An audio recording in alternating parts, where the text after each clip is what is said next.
This is Optimal Living Daily, episode 1896, 4 Absurdly Easy Things I Do That Make Life Disproportionately Better by Cain of Raptitude.com. And I'm Justin Malik, your personal narrator, reading to you every day, including holidays. That's from some of the best blogs I can find covering personal development and minimalism mostly, with permission from the authors. And with that, let's get right to it as we optimize your life. 4 Absurdly Easy Things I Do That Make Life Disproportionately Better by Cain of Raptitude.com. Lots of the things we spend our energy on are worthwhile, but some are a better deal than others. The benefits of my weight routine, for example, are worth much more than the effort it takes, but that effort is still pretty significant. You have to lift a 200-pound barbell quite a few times for anything good to happen. There are a few things I do, and sometimes still fail to do, that take almost no effort and somehow make my life significantly better. As far as I can tell, these 4 small things are the best deal going. Number 1, shining the sink before bed. I don't know where or when, but I remember reading about someone who swore that her habit of shining her sink before bed was the linchpin of her productivity and well-being. I have tried it and can corroborate her ridiculous claim. Readers have since pointed out that this is from the Fly Lady. Making your morning coffee beside a shiny sink is an empowering, self-affirming experience. Making coffee beside a dull sink containing even a single dirty fork sitting in a puddle is comparatively draining and dehumanizing. Add a stray bloated noodle or two and it becomes strangely life-destroying. In my experience, 1 of 2 different people emerge from that coffee-making process depending on the condition of the sink. One of them is sharp and ready for life. The other must fight his way to his desk from under some great existential weight, some grimy psychic debris that's inseparable from the maroon soup remnants that greeted him this morning. The sun is his enemy, not his ally, and all his work will be uphill today. Different sinks probably need different techniques. Mine is stainless steel and I use one of those magic white pads with a bit of Comet and water. Wipe down the rim and any chrome fixtures with spray and a dry cloth. Takes 40 seconds. Might change your life. Number 2, going outside with absolutely no plan. At some point in my adult life, I developed a strange, seemingly self-defeating habit at the supermarket. I wouldn't bother crossing the store to get the last item on my list. Part of me knew that leaving that one thing would make it necessary to walk 6 blocks to the corner store the next day. This was my subconscious screaming for help. The quiet, wise part of my mind sabotaged my efficient supermarket routine in order to create an excuse to travel somewhere by foot. I now see outdoor walking as an essential nutrient. It shouldn't require an excuse. What we need to excuse ourselves from is the kind of perverse post-industrial arrangement where it is even possible to spend a whole day without traveling any significant distance outside on foot. Fresh air and bodily movement are always healthy, of course, but to get the full, disproportionately worthwhile benefits of neighborhood walking, it is essential that you don't know where you're going. If you have a destination or even a regular walking routine, then you risk making the walking itself into a task, something to be done with, rather than something to do. When I step out of the building, I don't know if I'm going to turn left or right until I'm doing it. I've gone on hundreds of these destination-less walks, and a regular route has not emerged.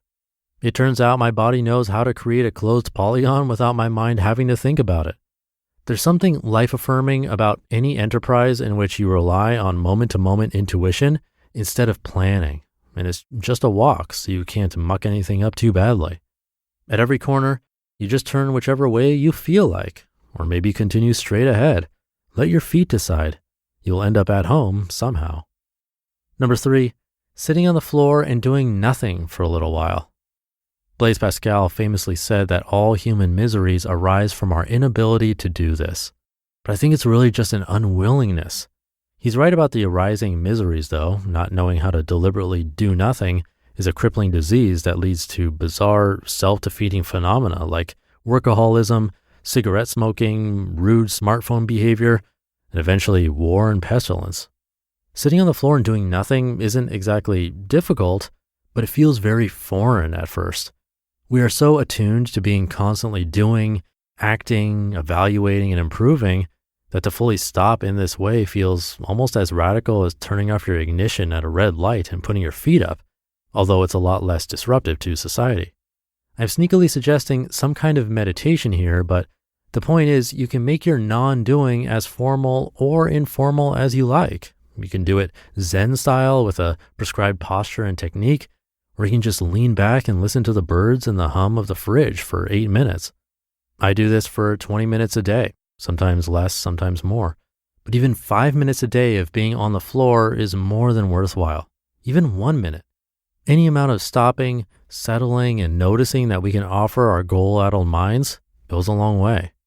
There's no reason to make it into a self-serious, mystical activity. Non-doing is very practical and simple, and often it's the assumed hyper-seriousness that drives people away from all forms of meditation. This let's not be uptight about it perspective is the basis for Camp Calm, which of course I think you should look into. You're just sitting on the floor, noticing what it's like to be sitting on the floor, maybe using a technique to further simplify it. If you do it for a week or two, you'll wonder how you ever got along without any dedicated floor time. Number 4, putting my phone over there. What a difference 4 feet makes. By over there, I only mean any location in 3-dimensional space that isn't reachable without getting up. On top of the bookshelf, on the nightstand in the bedroom, in that little bowl where you dump your keys and change. I suppose there are people out there who only pick up their smartphone with the idea of accomplishing some specific tasks, such as Googling a Jeopardy question or even using it to phone someone.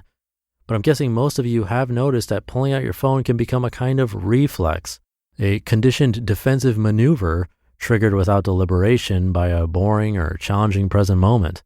Within seconds, you're in your familiar haven, cuddling with Reddit or Twitter, never having consciously decided to. This reflex is how I know it's time to give up on a TV series. When I notice myself reading tweets during the quieter scenes, clearly I'm wasting my time on this earth. I'm sure the strength of the impulse varies from person to person, but I know my own phone-related reflexes have become almost robotic. When I'm surfing the web on my laptop and a page seems to be taking more than 1 second, already my hand is searching for my phone to rescue me from the specter of having to exercise patience. Only when I look for my device and see it over there across the room on a table, does it occur to me that it is possible not to pick up and touch this plastic rectangle every time I feel like it. I'm exaggerating, only a little bit. You just listened to the post titled, 4 Absurdly Easy Things I Do That Make Life Disproportionately Better by David Cain of Raptitude.com. Now, I mentioned this a while back, but I've been using a natural face serum for men that I wanted to share. I've had dry skin for as long as I can remember, but never got into special lotions or serums because they rarely work or they have ingredients that seem questionable. But I came across Caldera Labs' The Good. It was named by GQ as the best natural face serum for men. It's made from 27 active plant botanicals. This is non-toxic, 100% from plants. It makes my skin look and feel really smooth and fresh. And not just me, but in their clinical trial, 96% of men saw healthier skin. And besides all that, you know it is really good when you can try it 100% risk-free. If you don't love it after 60 days, they'll refund you in full. That's a really long time to try it and see if it's working for you, or if not for you personally, a nice gift idea too. I got a special offer for the Optimal Living Daily audience. Receive 20% off your first purchase of The Good. Go to calderalab.com and use discount code OLD at checkout. CALDERALAB.com and use discount code OLD at checkout. Thank you to David. I think my mom does the kitchen sink daily before bed. It's a good routine to have. I always appreciate a clean sink in the morning and can relate to that feeling he described and what a difference it makes. Although I think that applies to most things in the house. If it's minimal and clean compared to cluttered and dirty, there's a big sense of relief and calm compared to stress and overwhelm. I've mentioned it before, for me, my workspace can be a reflection of my inner self.